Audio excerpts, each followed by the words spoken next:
Welcome to The Sideshow.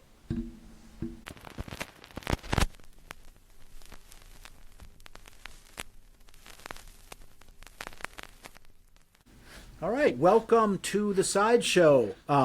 Today, Mark is going to be helming the episode. Mark, why don't you tell everyone what we're going to be talking about? Well, thanks, Mike. And I am psyched today because we are going to be talking about AC/DC. This is really fresh in my mind. I actually had the opportunity to see AC/DC last week.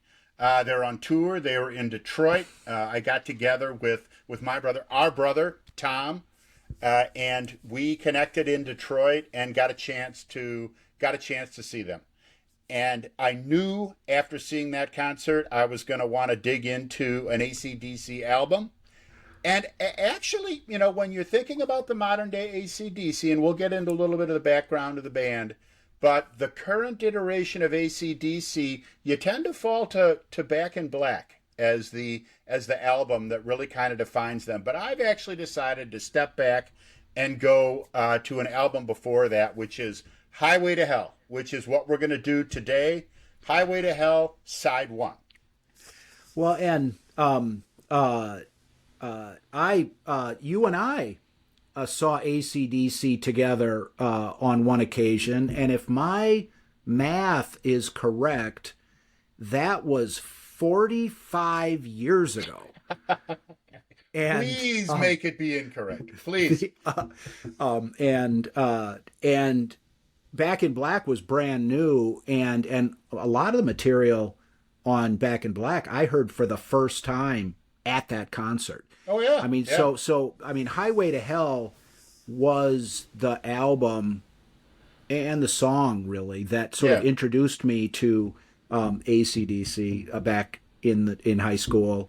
I think it's actually a great choice and very representative of AC/DC at its core. Oh yeah. Though I don't disagree with you that I think that Back in Black was the album that really put them on the map in kind of a mass success sort of way. Well, it was Back in Black was a huge album. In fact, it's the second highest selling rock album of all time in the United States. Yeah. I mean that you're talking a lot of good albums, and Back in Black really did it.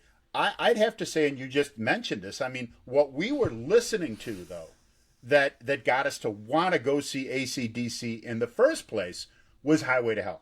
Yeah. That's what, and then there's some other previous material that is fun to listen to, and it's really enjoyable stuff. But Highway to Hell was their first big stamp on commercial success, wide global audience, and some really good music. I mean, just some straight up basic rock and roll music. And Side 1 especially is the type, as we listened to and said, I'd like to go see these guys in concert. And if you'll remember, that was kind of a different concert for us. We went and kind of got our feet wet in going to see rock concerts at the Brown County Arena up in Green Bay. Yeah. Saw a number of concerts up there. It was the prices were I think $8 for a concert ticket. The venue was a decent size. It was big enough where you got the feel that you're in a big show, but it wasn't huge. It was arena rock. Yeah, an arena. And Milwaukee, though, is where AC/DC was. And this was a different type of experience for us as high schoolers going down to Milwaukee. And I can remember as soon as we got in there, I had an incredible sense of being out of my league. I think we stopped in at the bathroom first on the way in, and some guy in a leather motorcycle jacket was throwing up in the sink. And I mean, just everything from there, the age of the people, just the kind of just roughness of the crowd. I had a sense that I was around a lot of people that were much farther down the journey of the Highway to Hell than I presently was. Now, I'm not saying I didn't continue there in some sense, but it it was a much more, I'm going to call it a much more adult experience for me, certainly, going down there and see them. So I was already a little out of my element before the band even started playing. Well, and going up to the concerts at the Brown County Arena, it was a smaller place. The Fox Valley, Appleton, Green Bay, and Yeah. is a smaller market. You'd see people from high school, other people that you knew from Appleton. You'd see them up there, and you learned, even in Green Bay, you learned that kind of what goes on inside a rock concert was a little different than what went on outside of a rock concert in terms of what the powers that be were willing to tolerate. Yeah. In terms of smoking marijuana, for example, and blah blah blah. But my impression is when we went down to Milwaukee. I mean, they played at the Milwaukee Auditorium. Yeah. The Mecca Auditorium, which is right downtown. And like you say, we come down from Appleton with some friends, and here we are right down in downtown Milwaukee, and it was it was a step up in terms of the intensity of the scene, so to speak. Mm-hmm. And the opening act for that concert was Blackfoot. Yes. Which was another loud, hard rock band of the day. Never as popular. They were kind of a poor man's Leonard Skinner, sort of thing. They're a good band. I mean, but that was a hard rockin', loud concert. Any way to slice it. I remember Blackfoot being louder than AC/DC was as they were playing. So it was a great concert. It did introduce us, and certainly myself, to a lot of the songs that became just regular, playable music from the album Back in Black that have become classics now. That anybody that listens to classic rock knows and is very familiar with. That was the very first time that we heard them, and I will never forget. As long as I live, back in those times, late 70s, early 80s, the bands liked to keep the crowds waiting a really long time before they started. That was just kind of common practice, whether they were all messed up in the back trying to get their act together, or they just wanted to do it to increase the tension. Probably a little of both. So you waited a long time, and the anticipation was there. But when AC/DC finally came out, and that bell started slowly coming down from above the stage, and then out comes, I think it was Brian Johnson with the sledgehammer, right, to begin to bang on the bell, and you start to get this bone out. It was an amazing start to this show, and I mean, let's face it, AC/DC's music, and we'll go a little bit more in depth. It's very accessible. There is very straightforward. Exactly. There is nothing where you're scratching your head wondering where they're going with this music. And your foot is tapping after, you don't go too far into a song. You've got what's going on. And even in a live, kind of arena situation, getting, really comfortable with the music very quickly.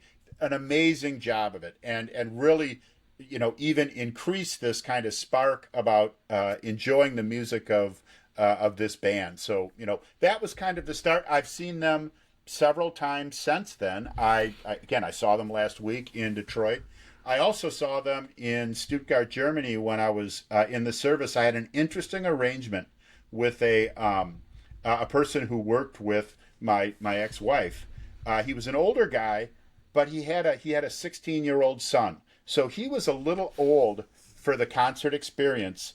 And what he would do is he would find concerts that his son wanted to go to, and then he'd buy my ticket and give me gas money to take his son to the concert. And, he'd be like... which was perfect for you. It was perfect for me. And he'd come up and say, yeah, what about we got Rick Springfield in Frankfurt? And I'm like, I think I'm going to take a pass on that. And then it's like, well, how about AC/DC in Stuttgart? And I'm like, I'm in.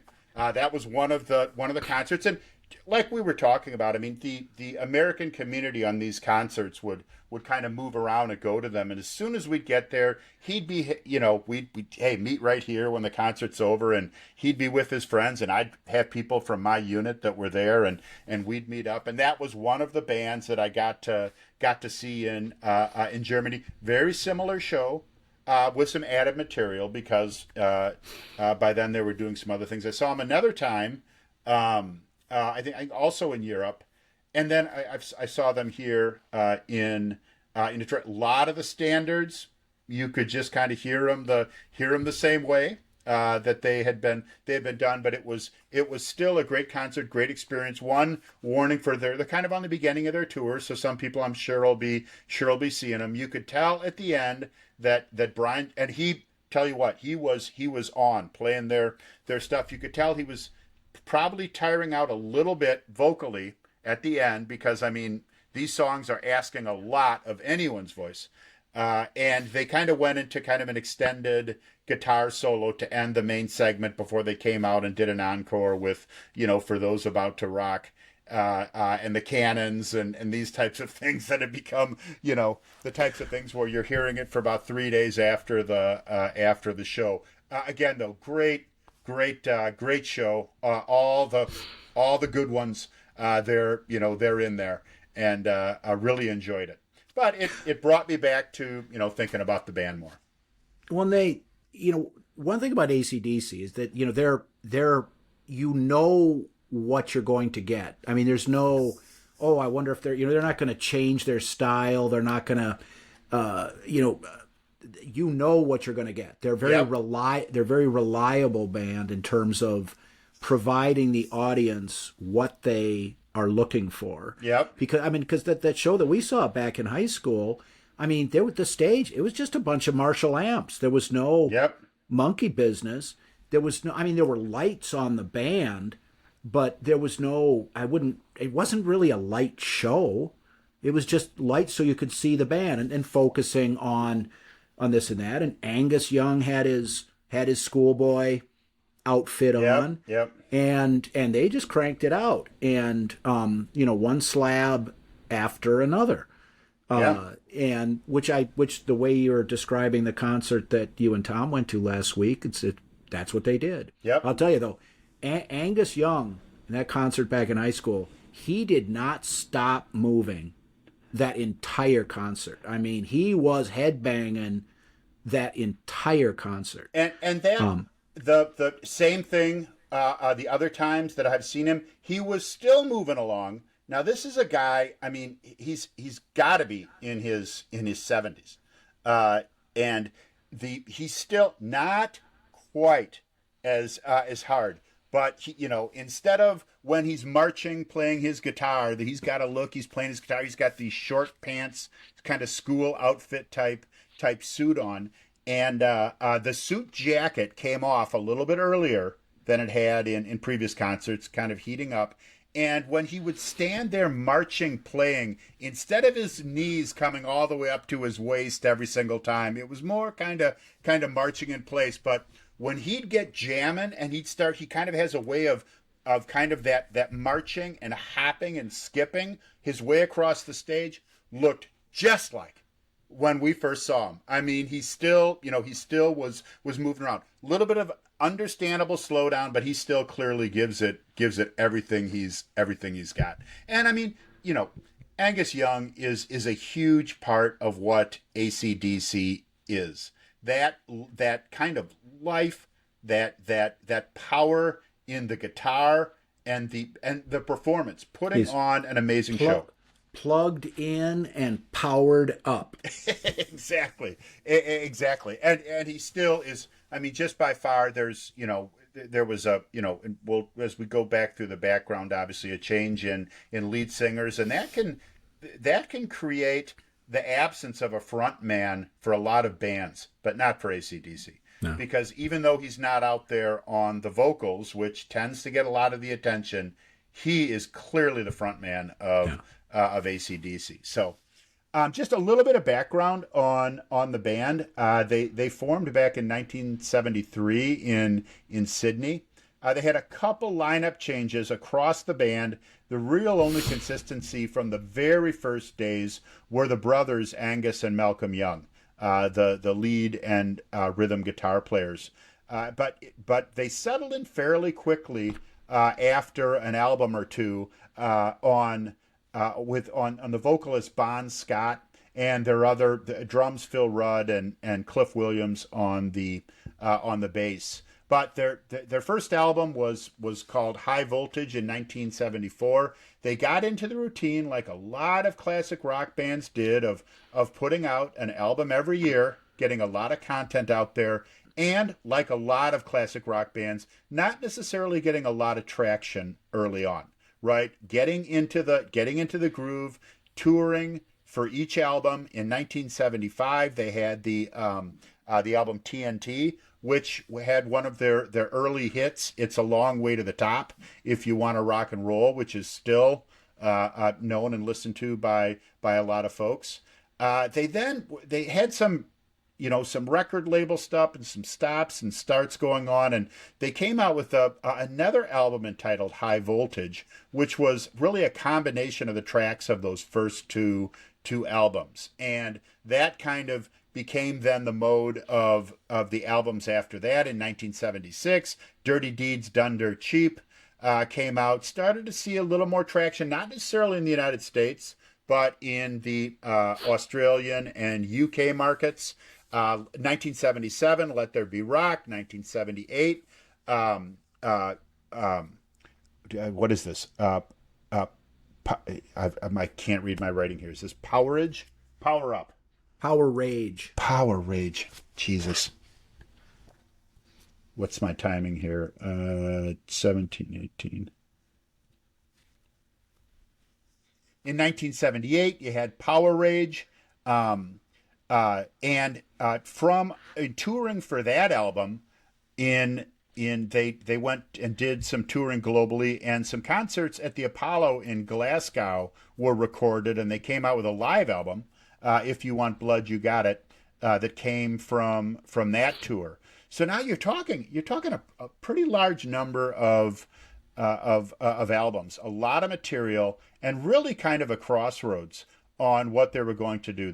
With discussions with the record company, the record company made a decision that their brother George Young, who had been doing a lot of the production, needed to go, and they were going to bring in a kind of a more high-powered producer to work with the band. Now, on the one hand, the notion that the record company is pushing you around on personnel is one thing. It's also, though, an indication from the record company that they saw some talent here and just needed to get this band with the right production crew. And in this case, it was Robert John or Mutt Lange who they brought in. And this turned out to be a brilliant move. Although hated by the band originally, the fact that they had to make this change, they learned pretty quickly that this guy actually had contributions to make to what the band was doing.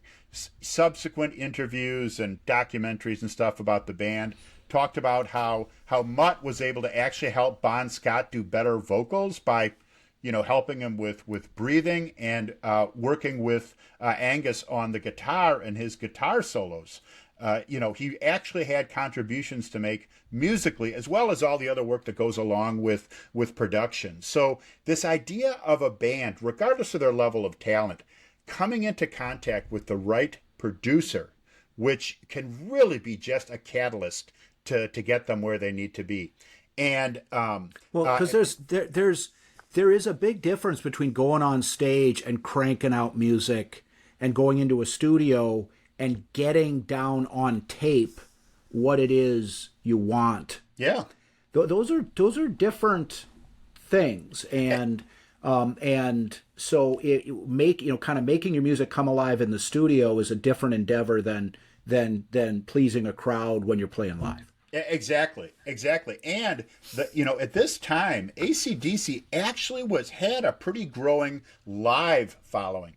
They were known as a good live band. they were opening for a lot of huge acts that were doing tours. So they were known as a good live band. And again, that kind of shows that there was the record companies knew these guys had some talent. So this change, and Mutt Lange became their producer for that and two more albums, which were Back in Black, second biggest selling album of all time, and For Those About to Rock, which was, those three albums make up at what is the power of the AC/DC catalog.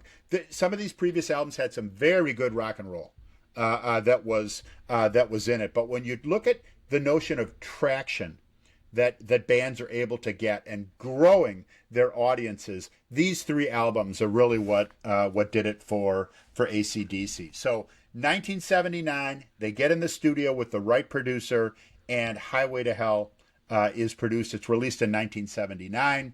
And this was a significantly greater success for them than they had. The touring on this was fantastic, and they began to work right away on their next album, which was Back in Black. And while they were working on this album, their lead singer Bon Scott died of an alcohol overdose in London. A late night of drinking, and never woke up. Obviously devastating, not only for the closeness that the band had and the success they'd had, but they were halfway through this next album and sitting. This is an example of a band that was sitting and they could see the pliers. They were about to get their hands on really a key point in the music industry when this happened. So really tough news for them. One of the things that I thought back then was that Brian Jones slipped into that role, or Brian Johnson.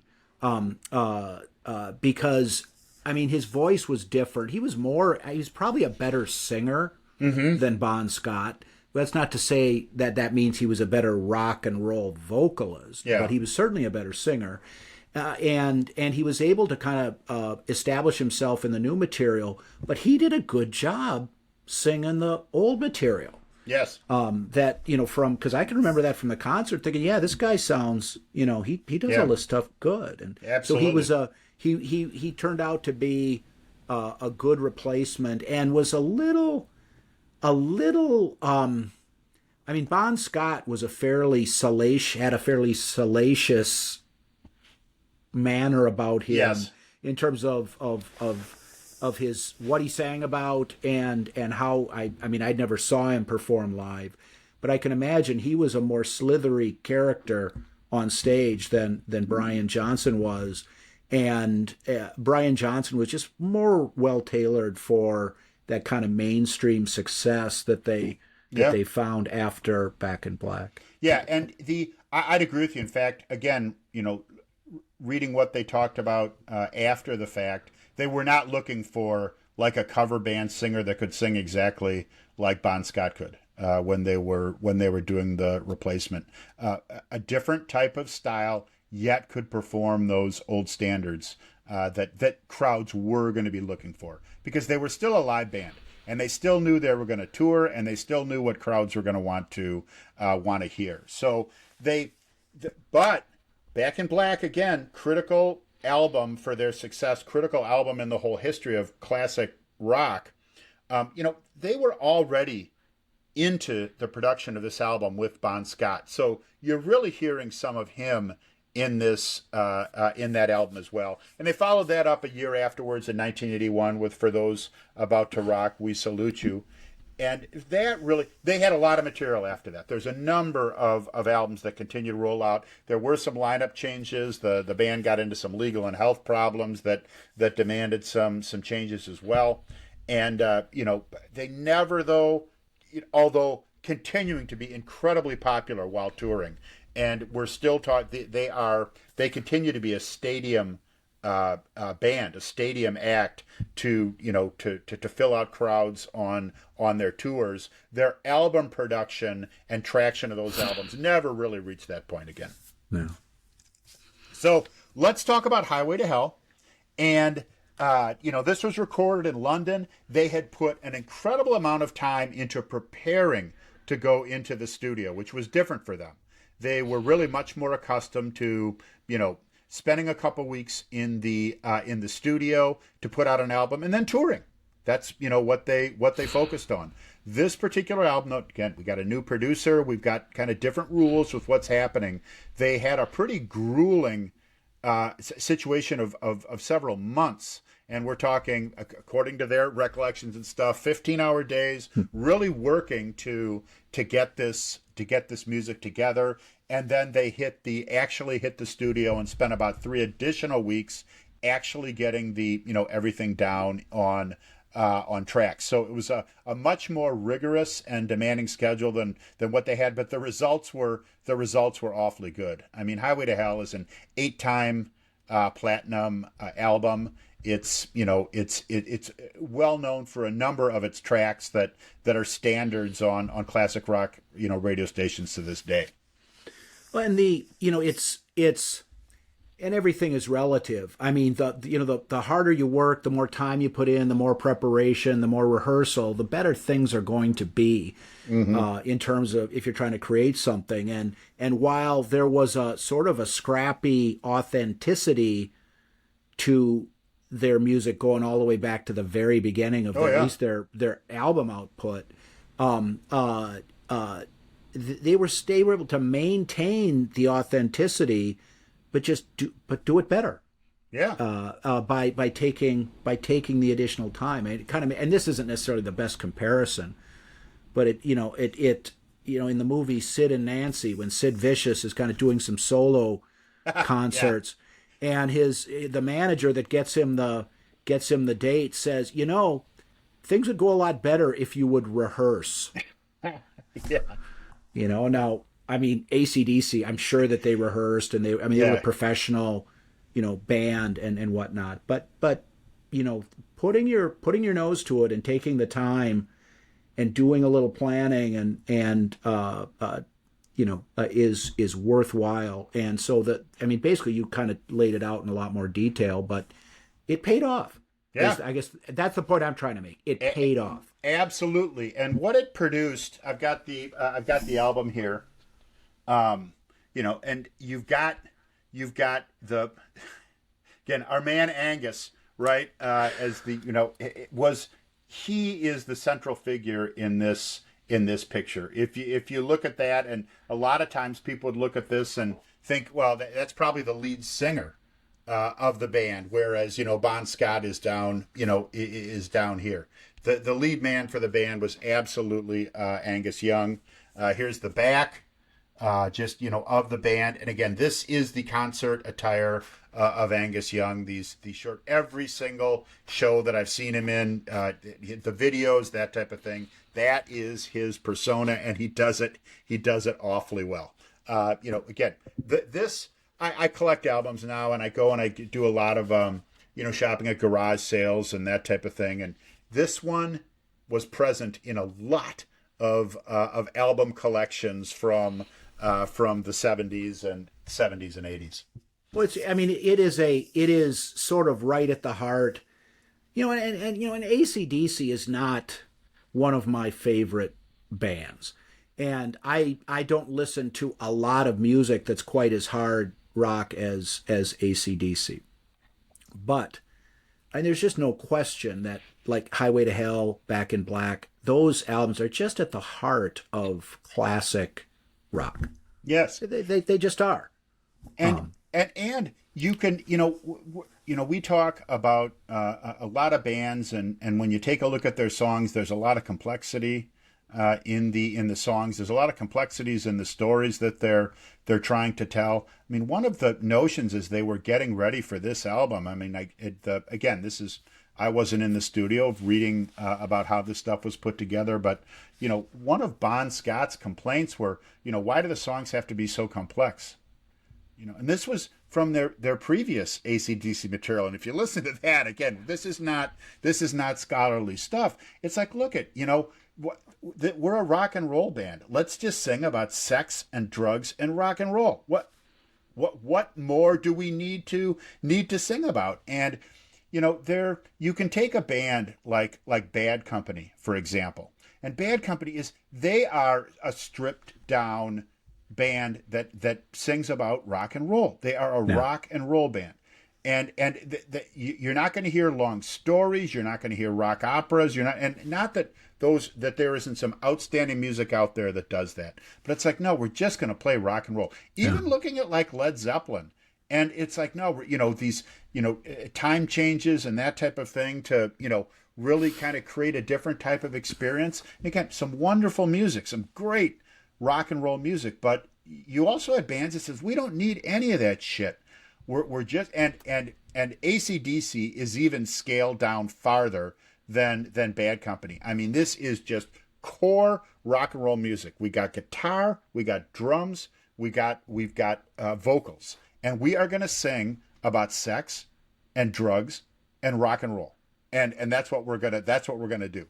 And at the same time, though, you can do that. You can just go out, and I think that you gave one example about Sid Vicious and some of the things that sometimes that works and sometimes it doesn't. It can be done in a way where even though you've got a simple message, you can have some very clever, intelligent ways of communicating it. And more importantly, you can mix it in the way that the vocals mix with the music, where it just works. Every aspect of what you're hearing is playing into a beat and to a rhythm that makes it easy for the audience to enjoy it. And I think that is what AC/DC has captured, especially on this album. I mean, to just kind of quickly follow up on what you were saying, back before our daughter and son were born, I played bass guitar with some guys here in Rhinelander. And we played covers, and we'd play out at bars and stuff like that. And I'd never played an instrument like that. I don't read music and blah, blah, blah. And we got to the point where we're pretty good. And the point I'm trying to make is if my level of skill, which was kind of at the lower end of the totem pole, I could fill a pocket and I could stick with the drummer. I mean, I could keep the beat. Is about the extent of my skill, but the music was good because we don't need to pretty this up. Let's just put it out. And the guys in AC/DC, I mean, Angus Young and his brother and the rhythm section, the drummer and the bass player, they were good players. Mm-hmm. They weren't virtuoso players, but they were good players. Yes. And also, I mean, lyrics can be simple. That doesn't mean that they're stupid, right? Some of the best, just nailed it lyrics come out from AC/DC. In fact, I would say it's from Back in Black, but the lyrics on You Shook Me All Night Long, the way that song starts is probably, to me, just the most nailed it lyrics. And that, she was a fast machine. She kept her motor clean. She was the best damn woman that I ever seen. I mean, it's perfect. I mean, it really nails. She was the best damn woman, and it rhymes well, and it fits so well into the music as well. Yeah. Well, and when you're at the AC/DC concert and you're checking out the chicks bopping to the tunes, you think stuff like that. Exactly. So we hear on the first song of the side, Highway to Hell, title track of the album, huge song. One of those songs that, AC/DC listener, lover, or not, rock listener or not, you probably know this song. Yeah. In fact, you probably can sing along to the chorus or have had people doing it. It plays in hockey arenas during, in half times to fire up the crowd. It's really ubiquitous with rock music, and it's another example where they do a great job of rolling very straightforward lyrics, but doing it well, and it just rolls so well with the music. And the band talks of, Highway to Hell, we're rock and rollers, we're heading towards hell or whatever. The band talks about this was more of a description of when they were touring. And, again, there's a lot that goes into touring, from being hard work and exhausting, but also some, a little moral flexibility is sometimes required to kind of keep up with all the antics. But again, very just, this is what we're doing, straightforward, and although simple, they work. An example is, as we roll into the second verse, it's no stop signs, speed limit, nobody's gonna slow me down. And you can just, no stop signs, speed limit. We're operating in a world of no rules, right? On where we're going and where we're heading. And very straightforward chorus that easy to sing along to, and just a guitar that keeps moving. Great guitar that rolls along with this song as well. Well, I guess there's two things that I guess I'd have to say about this song. It's a party anthem. Mm-hmm. It's like there's all these rules and expectations, and it's just like, fuck you, man. I want to party. Yeah. Back in high school, I mean, there was a phrase that people would say. You'd see people on a Friday night or something. Hey man, party down. Yeah. Party down. And that's it. Yeah. I mean, that's what this song is about to me. No, Highway to Hell and Damnation and whatnot. Yeah. And I here's, I guess, the best way to describe what I'm trying to say. When in the movie Animal House, there's the part in the movie where they're in class and the professor is played by Donald Sutherland. Yeah. And he's talking about the students have to read Paradise Lost, and he takes the apple off of his desk and says, "Was Milton trying to say that being bad was more fun than being good?" Yeah. Yep. AC/DC's answer was yes. Yes. Yes. So that's my take on what Highway to Hell is absolutely about. And it's the notion that you're going to spend some time on a Friday or Saturday night, or you're gonna take a weekend and go to Vegas or something like that, and for a little bit of time, you're not going to make every decision based on what is the absolutely best thing for you to do. And maybe you're going to focus for just a little while on what's a fun thing for me to do, and which party down, welcome to the party, whatever you want to say. It really kind of captured that. And again, a party anthem is really the perfect descriptor for it. And it was an anthem that played at a lot of parties. Incredibly popular song. I have to say though, probably my third favorite song on this side, personally, which is one of the reasons that I really enjoy this side. We're going to go to my favorite, which is the next song. And it's a song called Girls Got Rhythm. And I love this song. I love it. And this is the song.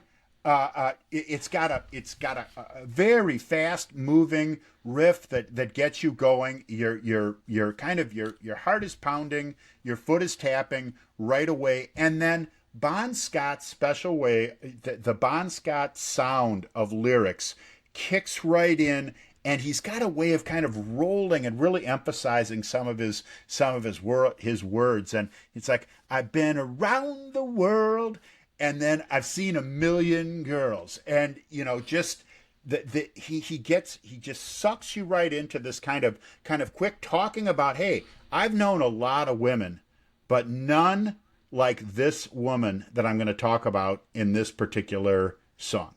And I love the song. I love the feel to it. I love the guitar in it. And the song has got even a stronger message, which I'll get to in a second. Well, it definitely is a faster paced song.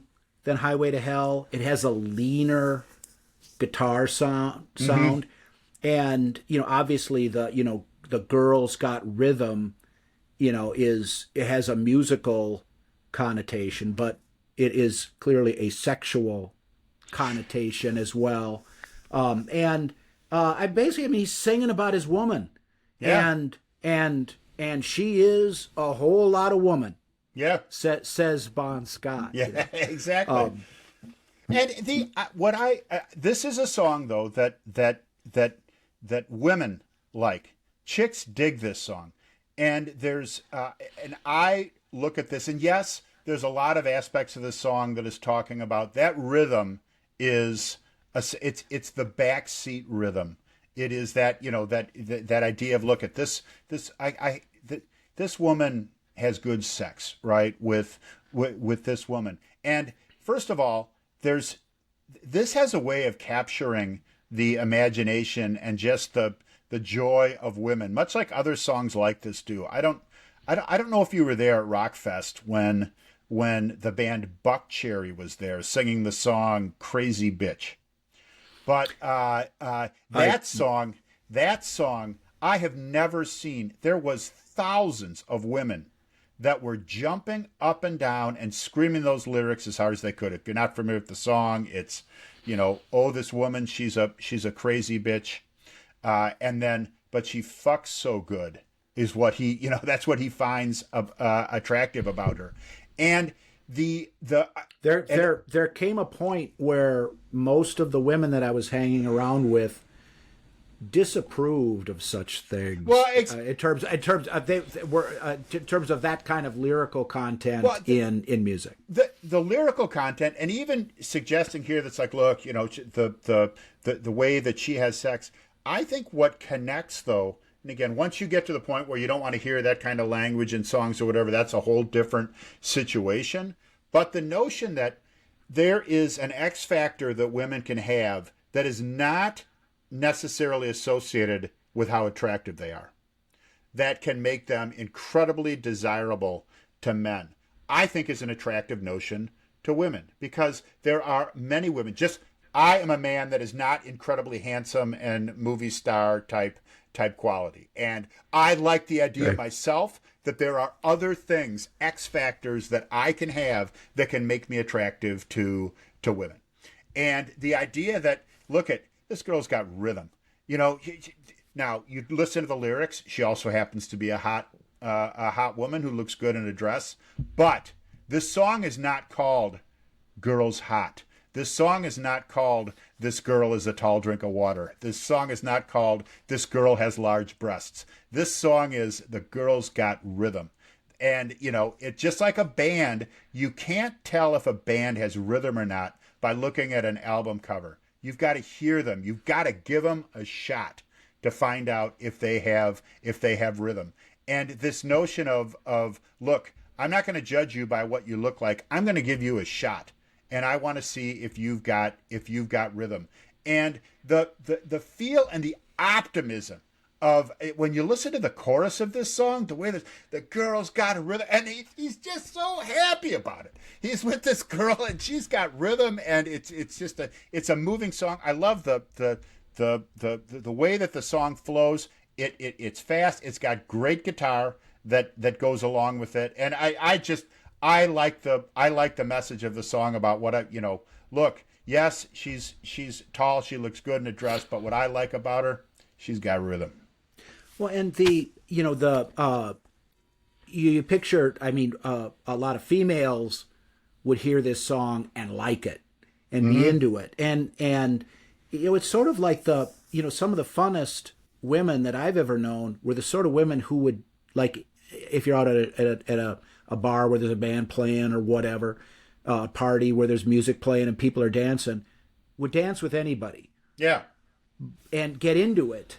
But just the fact that she was willing to dance with anybody, and maybe she'd find someone and it would turn out that they had rhythm. Mm-hmm. But just the fact that she was willing to dance with everyone didn't mean she was willing to, hop into the back seat with anyone. Yeah. And so the fact that that men and women can get together and sort of loosen up a little bit and have some fun, even if things get a little salacious,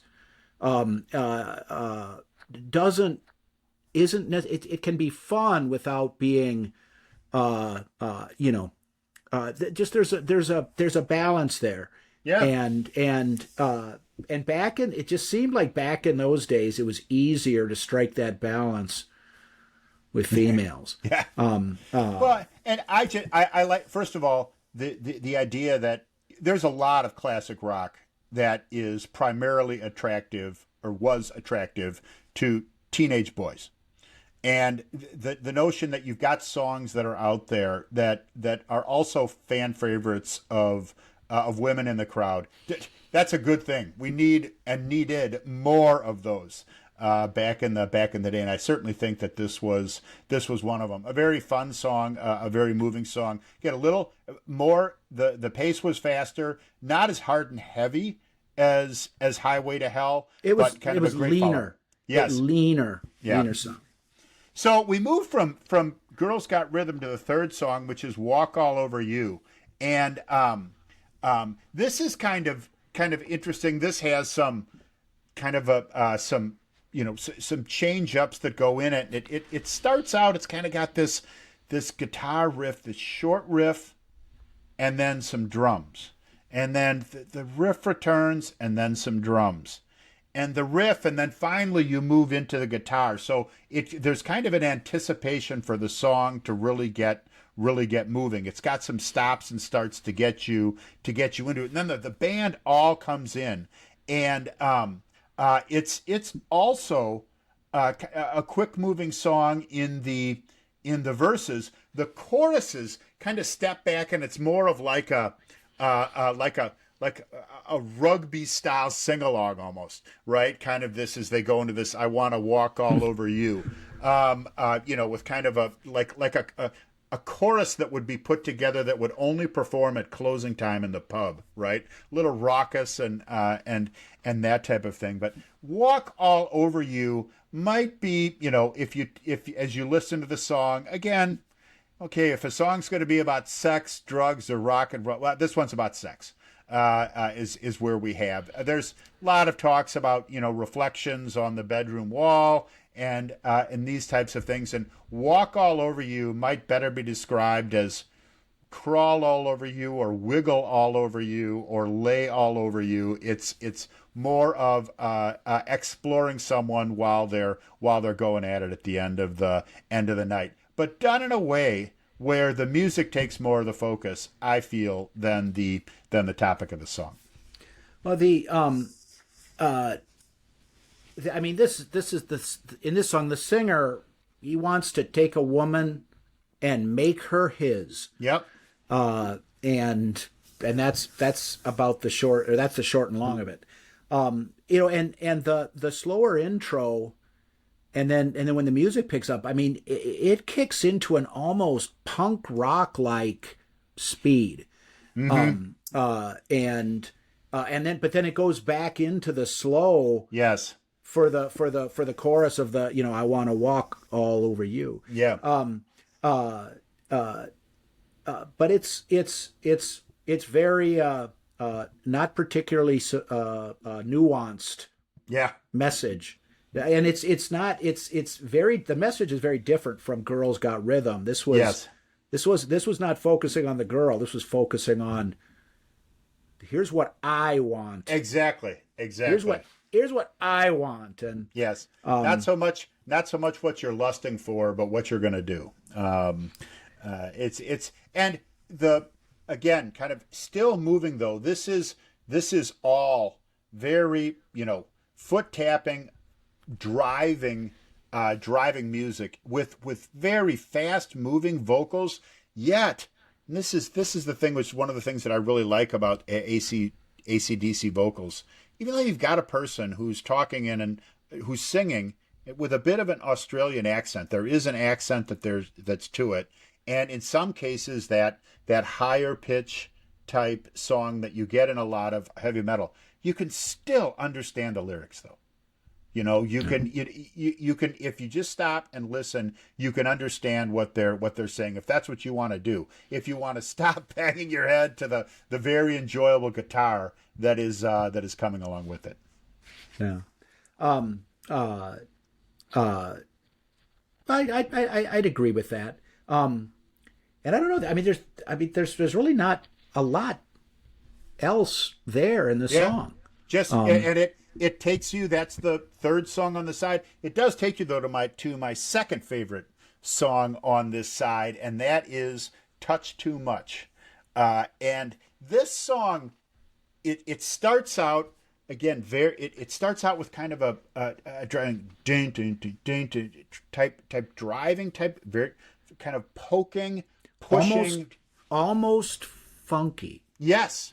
Almost. And you're kind of bopping around a little bit, and then again, this is how Bon Scott's vocals just meshed with this that kind of funky push of the song, and he had a way of just emphasizing particular words that was almost like a drum beat vocally.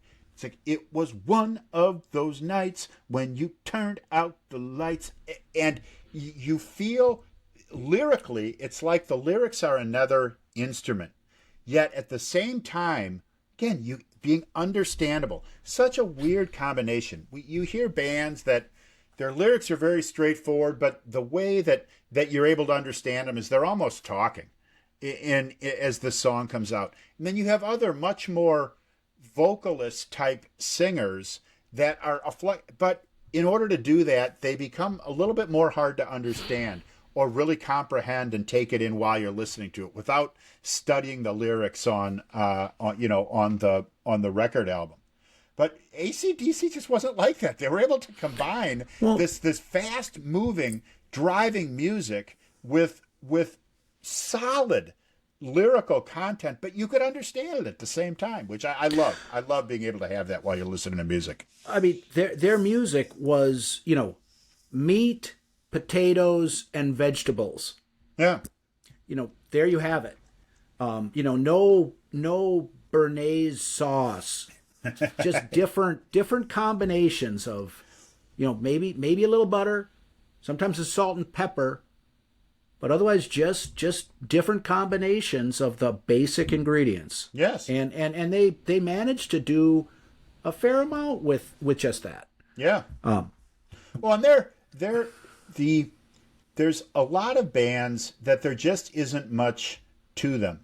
You're trying to stick to the basics, and sometimes you've got to depend on musical effects, lots of synthesizers and sound effects, bringing in strings along with the music for the type of music that you're trying to do or you're accomplishing. Or you need that for, to augment the talent of the band. You have a band though like AC/DC, they weren't trying to achieve complexity. What they were trying to achieve was just straight rock and roll, right? There's no keyboards. There are no keyboards on this side. No, it's just drums, bass, rhythm guitar, a lead guitar, and vocals. That's it. Yeah, and sometimes hey, look, German beer has 4 ingredients. That's it, and you come up with some pretty damn good beer, right? You're not going to make wine with that. Right, with that, you're not going to make fancy champagne with that. But if you just want to make good beer, you need 4 ingredients. Done right, put together right, again, with the right kind of a drive, some thought put into the lyrics that mesh with some solid guitar and some good production, and that's what you come out. So this song is a great example of that, of really putting together kind of an interesting story. Again, now, you're talking about a lot of touching too much, I mean, we're, again, not a whole lot of depth in what we're talking, but we are, if we're going to talk about sex, drugs, and rock and roll, well, again, we'll talk a little bit about sex here. This song, it sort of reverses the man-woman perspective from the previous song. Yes. And, the singer is with a very sexual woman who's not interested in any emotional entanglements, and kind of she's giving Bonds like some of his own medicine. I mean, she wants to walk all over him. Yeah. And so that's the sort of woman that he's singing about. You know, geez, this might even be too much. Yeah, yeah. You know, I'm with a woman who wants to have too much sex. Yeah.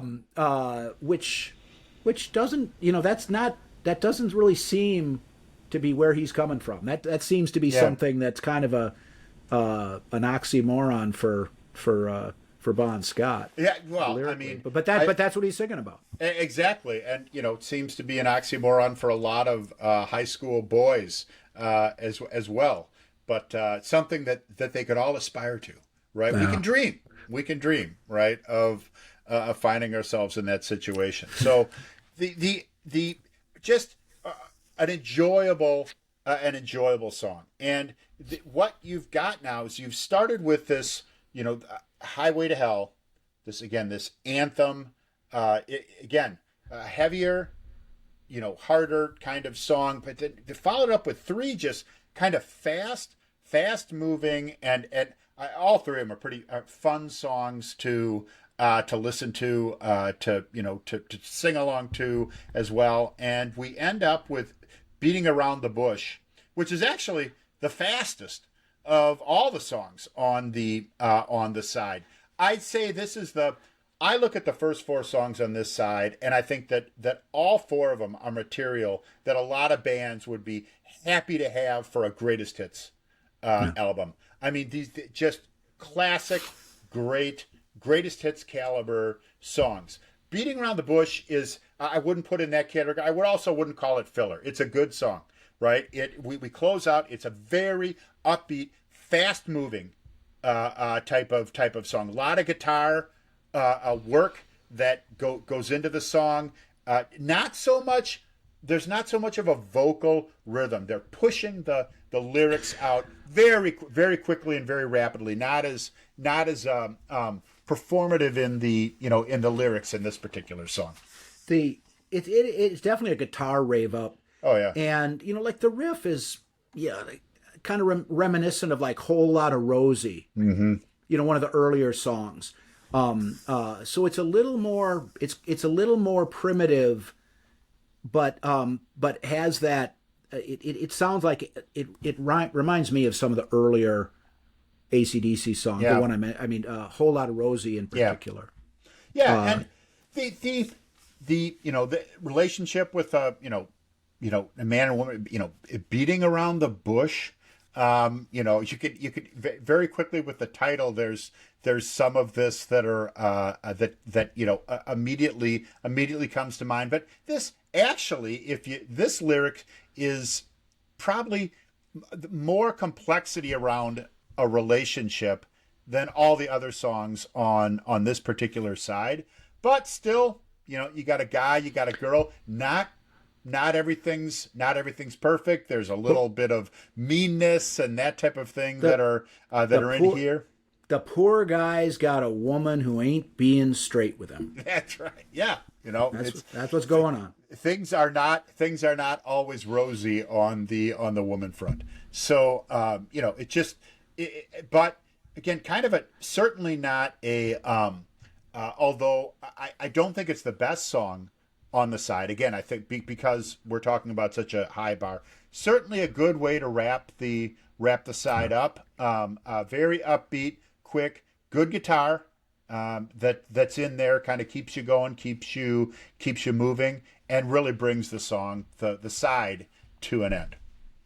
Well, I tend to agree with you that the three songs that you've pointed out, I think, are the three high standout tracks on the side.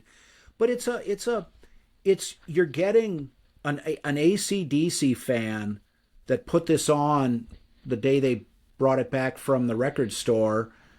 This would fit the bill. Yeah. This is straight up AC/DC. Yeah. And the lyrical content is probably the least significant in this song than any of the others. Yeah. Because the term the phrase that came into my mind was, "This is a guitar rave up." Yes. Was the words that came into my mind, to try to describe what this song was, and so that's more the focus than what he's singing about. And I'd also say this is probably, even if you're deeply familiar with all of this music, this song is probably the one that you're not really going to get anybody singing along to. It's not that kind of song. The way that the lyrics are and that type of thing. This, you do have some of the lyrics that are almost spoken.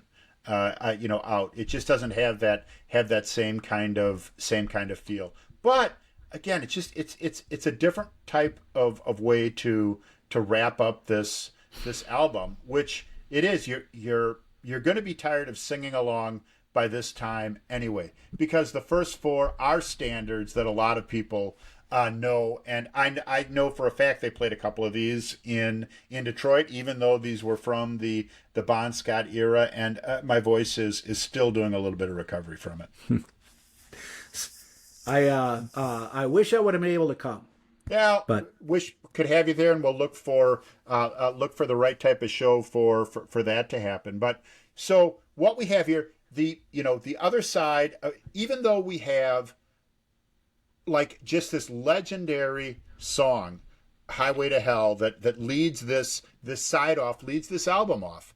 And I would argue it's a lot of people in the streaming era are going to stream Highway to Hell and listen to that and be done with it.